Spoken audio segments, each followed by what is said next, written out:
నమస్కారం. మీరు చూస్తున్నారు పూజ టీవీ. నేను లలిత సహస్ర. కాలసర్ప దోషాలు గనుక ఉన్నట్లయితే వారికి ఎక్కడ లేనన్ని కష్టాలు, నష్టాలు, అసలు ఎప్పుడు ఏ పని చేయాలన్నా కూడా ఆటంకాలు, పెళ్లి కాకపోవడం, సంతానం కలగకపోవడం, ఉద్యోగంలో అభివృద్ధి లేకపోవడం, వ్యాపారంలో నష్టం ఇలాంటివన్నీ కూడా కాలసర్ప దోషాల్లో ఉంటాయని ఎంతోమంది పండితులు మీకు చెప్పే ఉంటారు కదా! మరి ఎందుకు కాలసర్ప దోషానికి ఇంత హ్మ్, ఆహ్, శక్తి ఉంది? దీనివల్ల ఎందుకు మానవుడు ఎంత ఇబ్బంది పడుతున్నాడు అనే అంశాలు ఈరోజు మనం తెలుసుకుందాం. మరి ఈ విషయాలు తెలియజేయడానికి ప్రస్తుతం మనతో ఉన్నారు ప్రముఖ వాస్తు జ్యోతిష్య పండితులు, దైవజ్ఞ బ్రహ్మ శ్రీ వీరాపురం సుబ్రహ్మణ్య స్వామి. నమస్కారం గురుగారు. శుభాశీస్సులండి. గురుగారు, కాలసర్ప దోషాలు ఉండడం వల్ల మానవుడు ఎప్పుడు కూడా తరతరాల నుంచి ప్రస్తుతం ఉన్నటువంటి ఈ జనరేషన్‌లో కూడా వాటి ప్రభావం ఇంకా కనిపిస్తుంది. ఆహ్, ఫర్ ఎగ్జాంపుల్ చాలామందికి వివాహాలు జరగట్లేదు. చాలామందికి సంతానం కలగట్లేదు. వాళ్ళు ఏ పని చేసినా కూడా ఇలా ఇబ్బందులు కలుగుతా ఉంటారు. మరి ఎవరో చేసిన తప్పులకు గూడా వాళ్ళ వంశంలో ఉన్న వాళ్ళు గూడా అనుభవిస్తున్నారు అని అంటున్నారు. అది ఎంతవరకు వాస్తవము? 100% వాస్తవాలే. 100కి 100% ఇవన్నీ మేము ఆహ్, ప్రాక్టికల్‌గా అన్నీ రీసెర్చ్ చేసుకొని, అన్నిటిని కూడా రీసెర్చ్ చేస్తూ, ఎక్కడ ఎవరెవరికి ఏమేం జరుగుతున్నాయి, ఏం జరిగాయి, ఏం జరుగుతున్నాయి, ఏం జరగబోతున్నాయి అనేటివన్నిటిని కూడా అనుభవపూర్వకంగా అందరిని చూసి, అందరిని నిర్ధారణ చేసుకొని ఆహ్, మొత్తానికి మెసేజ్ ఇచ్చేదే ఇవన్నీ కూడా. అయితే ఇందులో ఎగ్జాంపుల్‌గా మనకు నవగ్రహాలు 9 మంది. ఇందులో మనకు ప్రధానంగా చూసుకుంటే కనిపించే వాళ్ళు ఇద్దరే. ఎవరు వాళ్ళిద్దరు? సూర్యచంద్రులు. సూర్యచంద్రులు. ఆ సూర్యచంద్రులు అనేది మనము ప్రత్యేకంగా ప్రామాణికంగా చూసుకొని మనం చేస్తున్నాం. అయితే ఆ సూర్యచంద్రులు చెప్పడం వల్ల వీళ్ళు అమృతం స్వీకరించారు కాబట్టి వాళ్ళని ఖండించడం వల్ల ఆ కోపం తట్టుకోలేక వాళ్ళిద్దరూ వచ్చేసి వీళ్ళని మింగడం అనేదే సూర్యగ్రహణము, చంద్రగ్రహణము. అదే కాకుండా ఇంకా కూడా వాళ్ళు అది ప్రకృతి విరుద్ధం కాబట్టి వీడాలి కాబట్టి వాళ్ళను విడుపు అనేది వదిలేయడం వల్ల వాళ్ళ అందరినీ కూడా వీళ్ళు బంధించడం. ఎవరందరినీ? 7 మందిని కూడా బంధించడం. ఆ బంధించడంలో వీళ్ళిద్దరూ సవ్యము అంటారనమాట. రాహుకేతువులు ప్రధానంగా మనం 12 రాసులలో ఈ రాహుకేతు గ్రహాలు మనకు కనిపించవు కదా? అయ్యే పరోక్షం. పరోక్షం అంటే నీడ అనుకోండి. ఇప్పుడు మీరు నడుస్తున్నారండి. మీరు నడుస్తుంటే మీ నీడ అనేది భూమి మీద పడుతుంది కదా! దాన్ని ఛాయ అంటారు. అందుకే వీటిని ఛాయాగ్రహాలు అంటారు. ప్రతిదీ క్లారిటీయే. ప్రతి అంశం గురించి క్లుప్తంగా తెలుసుకోవచ్చు. ఇవంతా చాలా టైం తీసుకుంటూ ఉంటుంది కాబట్టి అందులో మనము లఘువుగా షార్ట్‌కట్లు అలా అలా చెప్పేసుకుంటూ ఉన్నామన్నమాట. దాన్ని ఛాయ, నీడ. అలాగే వాటిని ఛాయాగ్రహాలు అంటారు.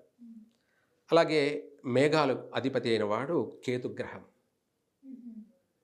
ఇలా మనము అన్నీ కూడా చెప్పుకుంటూ పోతుంటే ఉంటాయి.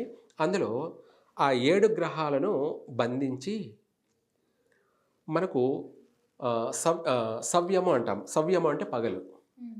దాన్నే కాలసర్పదోషం, సవ్యకాల సర్పదోషం. సవ్యకాల సర్పదోషం అనే దాంట్లో వీళ్ళిద్దరూ మేషరాశిలో రాహు ఉన్నాడు, ఆపోజిట్లో తులారాశిలో కేతు ఉన్నాడు. ఒక సైడ్ అందరిని బంధించేసి ఉంటారు. ఆ రాహుతో ప్రారంభమే మిగతా కొన్ని రాశులు ఖాళీగా ఉంటాయి. ఆ ఖాళీ ఉన్నదాన్నే కాలసర్పదోషం అంటారు. సవ్యకాల సర్పదోషం. రాహు నుంచి ఖాళీగా మొదలైంది సవ్యకాల సర్పదోషం. అలాగే అదే మేషరాశిలో కేతు ఉండి, తులారాశిలో రాహు ఉండి, వాళ్ళిద్దరి మధ్యలో మిగతా గ్రహాలు ఒక సైడ్ బంధించడం వల్ల కేతువుతో మొదలవుతుంది కాబట్టి ఖాళీగా ఉండడం వల్ల దాన్ని అపసవ్యకాల సర్పదోషం అంటారు. అది ఇప్పుడు జరుగుతూ ఉన్నాయి. ఇప్పుడు అపసవ్యకాల సర్పదోషమే ప్రపంచానికంతా కూడా మూలాధారం. మూలాధారం అంటే ఏంటి? ఇప్పుడు జరుగుతున్నటువంటి ఆధారాలు, ఫైరింగ్ జరగడాలు, భూకంపాలు జరగడాలు, అధిక ప్రమాదాలు, రోడ్డు ప్రమాదాలు ఇవన్నీ ఎక్కువ జరిగాయి ఈ మధ్యకాలంలో. రోడ్డు ప్రమాదాలు ఎక్కువగా, గ్యాస్ ఫైరింగ్ అనొచ్చు, ఎలక్ట్రికల్ ఫైరింగ్ అనొచ్చు, లేదంటే భూమిలో ఉత్పన్నమయ్యేటువంటి లావా వల్ల భూకంపాలు, అలాగే సముద్రాలలోనూ ఇలా చెప్పుకుంటూ పోతుంటే అధికమైన తీవ్రమైనటువంటి నష్టాలు ఇప్పుడు ఎందుకు జరుగుతున్నాయి అంటే అపసవ్యకాల సర్పదోషం వల్ల. దానివల్ల అధికమైన నష్టాలు. అపసవ్యకాల సర్పదోషం అనేది చీకటి. ఏమిటి? సవ్యకాల సర్పదోషం, దాన్నే అపసవ్యకాల సర్పదోషం. ఇప్పుడు మీకు సవ్యకాల సర్పదోషం అనేది పగటిపూట, అపసవ్యకాల సర్పదోషం అనేది చీకటి సమయము అని అర్థం. ఇప్పుడు ప్రపంచవ్యాప్తంగా చీకటి అన్నట్టుగా అనమాట. అంటే దానివల్ల ఏమిటి? అధిక ప్రమాదాలు, ప్రాణ నష్టాలు, అలాగే భూకంపాలు, అలాగే ఇవే కాకుండా ఆర్థిక నష్టాలు, ఇంకా చెప్పాలంటే అంతకు మించి ఇలా అనేకమైనటువంటి అధికంగా నష్టాలు జరుగుతున్న కారణం ఏమిటంటే అపసవ్యకాల సర్పదోషం వల్ల ప్రపంచవ్యాప్తంగా చీకటి కోణాలు, అంటే నెగటివ్లో ఉంది ప్రపంచమంతా కూడా. దాని ప్రభావమే ఇప్పుడు జరుగుతున్నటువంటి ఎవరికి వాళ్ళే అన్నట్టుగా ప్రజలంతా నీ ఇష్టం వచ్చినట్టు నువ్వు, నాకు ఇష్టం వచ్చినట్టు నేను, అంటే ఎవరికి ఇష్టం వచ్చినట్టు వాళ్ళు ప్రవర్తించడం అనేది ప్రభావితం మెయిన్ ఒకటి. రెండోది ఏంటంటే మనకు తెలియకుండానే ఏదో ఒక ఇన్సిడెంట్ జరగడం. ఇన్సిడెంట్ అంటే ఉన్న పలానా కారు పేలిపోవడం, లేదంటే బస్సులో మంటలు చెలరేగడం, లేదంటే రైళ్లలో ఫైర్ జరగడం, లేదంటే ఆకాశంలో ప్రయాణిస్తున్నటువంటి ఆ హెలికాప్టర్లు కావచ్చు, లేదంటే విమానాలు కావచ్చు, వాటిల్లో ఫైర్ అయిపోయి భారీ ప్రమాదానికి సంబంధించడం, దుర్మరణాలు జరగడం. ఇవే కాకుండా నీళ్ళల్లో ప్రయాణం చేస్తూ ఉంది, నీటిలో ప్రయాణం చేస్తున్నా కూడా దగ్ధమైపోవడం, పడవలు, స్టీమర్లు, బోట్లు అనే ఇవన్నీ కారణాలు ఏమిటి అంటే ఈ అపసవ్యకాల సర్పదోష ప్రభావం వల్ల. దాన్ని మేము ప్రామాణికంగా చేసుకొని చెప్తూ ఉంటాం. ఇప్పుడు నేను చూస్తే కదా నీ ముఖము, నీ రూపము నాకు తెలుస్తుంది. నేను చూడకుండానే ఫస్ట్ సహస్ర అంటే ఎవరని తెలియదు కదా. చూసిన తర్వాత రూపం కనపడుతుంది కాబట్టి సహస్ర. అలా మనకు కళ్ళ ముందే ఇవన్నీ జరుగుతాయి అనేది ముందే ఇది మెసేజ్ అనేది మనకు ముందే తెలిసిపోతూ ఉంటుంది. ఎందుకంటే ఆల్రెడీ ఎన్నోసార్లు చూసాం కాబట్టి వీటి ప్రభావితం. అలా ప్రపంచవ్యాప్తంగా నష్టాలు జరుగుతుంటాయి. వీటిల్లో జరగబోయే ప్రభావాలు ఏమిటి అంటే కాలసర్పదోష ప్రభావం ఎంతవరకు ఉంటుంది, దాన్ని మనం ప్రామాణికంగా తీసుకోవాలంటే సూర్యుడే మనకు సాక్షి. ఉదయం 6 గంటలకి సూర్యరశ్మి ఎంత డిగ్రీస్ రిలీజ్ అవుతుంది, వేడి, ఉష్ణం. ఆ వచ్చే వెలువడే ఆ వేడి ప్రపంచానికంతా ఆరోగ్యాన్ని కలగచేస్తుంది. అలా గంటలను తీసుకుంటూ వెళ్తూ మధ్యాహ్నం 12-1 గంట సమయంలో జరుగుతున్నటువంటి ఆ సూర్యరశ్మి, ఆ వేడి, ఆ డిగ్రీస్ ఎలా ఉంటుంది అంటే ప్రపంచానికంతా హానికరం కలగబోయే అవకాశం ఉంది. హానికరం అంటే మన శరీరం, బాడీలో విపరీతమైన వేడి పుట్టడం కావచ్చు. అదే మనం ఇంట్లో ఆ ఎలక్ట్రికల్ ఫైర్ జరిగే అవకాశం ఉంది.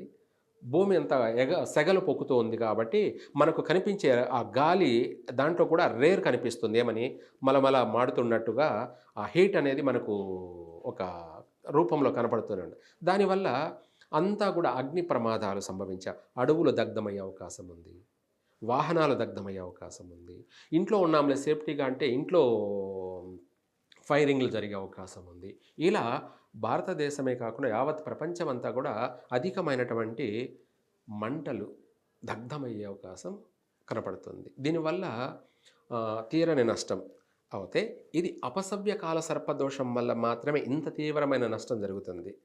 సవ్యకాల సర్పదోషం ఏమిటి అంటే ఎలా ఉంటుంది అంటే మనము అభివృద్ధి విషయంలో నువ్వేది చేసినా కూడా కలిసి రావడం, నువ్వెవరో గుర్తింపు లేదు కానీ ఉన్న పలానా ఒక్కసారిగా అందరిలోకి పబ్లిసిటీ, మౌత్ పబ్లిసిటీ కావడం, తర్వాత సోషల్ మీడియా ద్వారా కావచ్చు, లేదంటే శాటిలైట్ మీడియా ద్వారా కావచ్చు, దేశమంతా ప్రపంచమంతా ఒక్కసారిగా నువ్వు ఫేమ్ అయిపోవడం, పబ్లిసిటీ అయిపోవడం అనేది కాలసర్పదోషం అనేది అంత హైప్ తీసుకెళ్ళిపోతుంది అభివృద్ధి విషయాల్లో. అంటే ఇది మంచి చేస్తుంది, చెడు చేస్తుంది, రెండూ కలగ చేస్తుంది. ఒక్కసారిగా కుప్ప కూల్చేస్తుంది. ఆ హైప్ అనేది నువ్వు ఊరికే ఫేమ్ కావడమే కాదు, అందులో నువ్వెంత అభివృద్ధి చెందుతున్నావో ఆర్థిక పరంగా కూడా అంతే అభివృద్ధి చెందుతావు. సో, ఇవన్నీ గూడా మీరన్నట్టు కాలసర్ప దోషానికి గూడా ఇవన్నీ విరుద్ధాలని గూడా తెలియజేస్తున్నారు. వాస్తవం. తప్పకుండా. ధన్యవాదాలు గురూజీ. సర్వే జన సుఖినో భవంతు.